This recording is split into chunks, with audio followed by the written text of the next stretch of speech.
The hallway smelled faintly of floor polish and old paper, the kind of scent that belonged to schools everywhere. Yet on that late autumn afternoon it carried something else, an unmistakable chill, like the air itself sensed trouble before anyone else did. At the far end of the corridor, the heavy boots of a man who didn't belong in such a quiet place echoed slowly, each step vibrating with tension. His leather vest, worn from thousands of miles on the road, whispered stories of grit and survival. His beard and tattoos made him look like a force of nature, someone you'd think twice about approaching. But none of that mattered compared to what he saw the moment he turned the corner. His little girl, Emily Dawson, slumped against the wall with her pink backpack beside her, crying silently as if she didn't want the world to hear her pain. And in that moment, everything inside him shifted.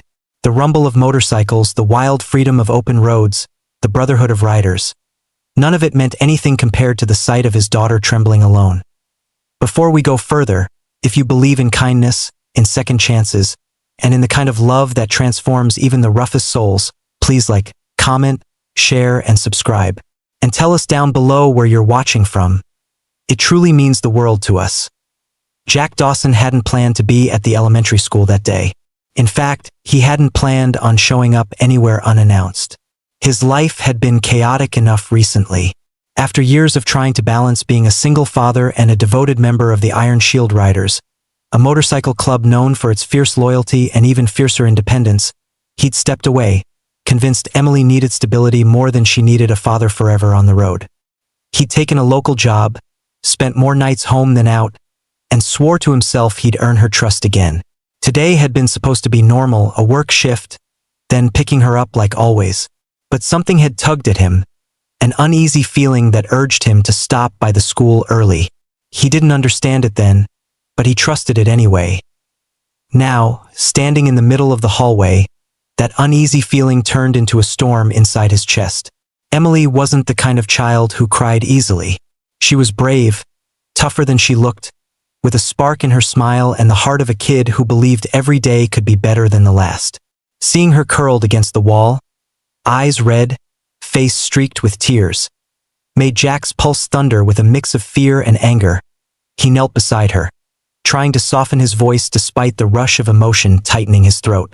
Emily was shaking, and when she finally lifted her eyes to look at him, something inside Jack shattered.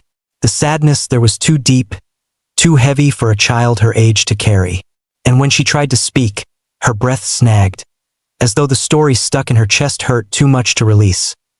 Jack didn't need the whole truth to know something terrible had happened. He gathered her gently, feeling her small arms wrap around him with desperate force. He stroked her hair, rocking her slightly, murmuring reassurances he hoped would hold her together until she could tell him more. That's when he noticed the bruise, small but unmistakably fresh, peeking out from under the short sleeve of her red dress. His stomach twisted, his jaw clenched. His heartbeat became a roar. Teachers walked the halls in the distance, distracted, unaware that a storm was building right there among them. Jack kept his cool long enough to ask Emily what happened, and she managed to explain in broken sobs. A group of older kids had cornered her, taunted her, taken her backpack, shoved her against the wall. Not once, but repeatedly over the last week. She hadn't told him because she didn't want to be a burden. She didn't want him to worry. She didn't want him to think she wasn't strong. Those words nearly brought Jack to tears himself. The principal, when confronted, offered gentle apologies and vague reassurances about protocols and ongoing monitoring. But Jack had spent his whole life reading people, hearing what they weren't saying. He saw it in the principal's avoidant eyes, the nervous shuffle of teachers nearby. This wasn't new. It wasn't small. And they hadn't protected Emily at all. Jack stepped outside to breathe, to keep his anger from consuming him. But the moment he felt the cool air hit his face, he pulled out his phone and made one call. And then another. And then 20 more. He didn't give details. He didn't have to. He simply said, "I need family." 2 hours later, the rumble began. It started as a low vibration in the distance, like a storm rolling over the horizon. Teachers peeked through blinds. Students pressed faces to the windows. The principal stepped outside, bewildered. as the first wave of chrome and thunder turned into a formation so tight and unified it felt like watching an army assemble. The Iron Shield Riders, men and women Jack had ridden with for years, people who would bleed before they let harm come to a brother's child, lined the streets, engines idling, creating a wall of protection around the entire school. And then, unexpectedly, another wave of rumbling engines arrived.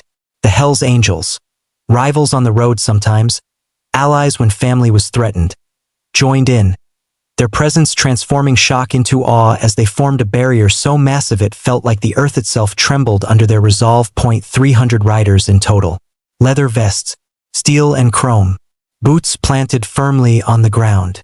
Silent, waiting. Jack didn't ask them to intimidate anyone. He didn't ask them to fight. He asked them to stand with him, to show Emily she wasn't alone, that she would never again face danger without an army at her back. And that was exactly what they did. The school was forced to review the bullying incident with a seriousness it should have shown long before. Parents demanded answers. Teachers grew suddenly attentive. The principal found himself under scrutiny he couldn't deflect. The bully's parents, confronted with the weight of the situation, not the motorcycles but the truth, finally faced what their children had done. The boys responsible were disciplined, removed from Emily's class, and placed under mandatory supervision. But what mattered more than any administrative action was what happened inside Emily's heart afterward.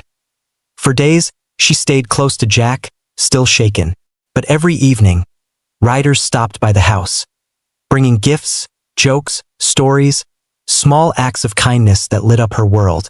They taught her how to sit safely on a motorcycle, how to put on a helmet, how to feel brave again. They didn't overwhelm her. They simply showed up, steady and consistent, offering her the one thing she desperately needed: the assurance that she was protected, valued, and never alone. Jack watched her slowly regain her glow. He saw the way she smiled more, how she stood a little taller, how she dared to hope again. And it broke him each time he realized how close he'd come to missing what she'd been enduring. Weeks passed, and Emily grew stronger. The riders faded back into their routines, but their presence in her life never disappeared entirely. They became uncles, aunts, a village of protectors who checked in often. And Jack, renewed by purpose and humbled by what he almost lost, vowed to never again underestimate his daughter's silent battles. The school incident didn't just change Emily, it changed Jack. It reminded him of what truly matters, of the responsibility he carried, and the power of community when love drives it. He wasn't just a biker. He wasn't just a father trying to do better. He became a man determined to build a life where Emily felt safe enough to grow without fear. And in the end, the story wasn't about 300 bikers guarding a school. It was about what love looks like when it roars loud enough to shatter silence. It was about a father who arrived unannounced and discovered that sometimes, showing up is the most powerful act of love there is. If this story touched your heart, please like, share, and subscribe. Your support helps us bring more stories of courage, second chances, and unexpected heroes to the world. Before the ending, please comment below. What part of the story moved you the most?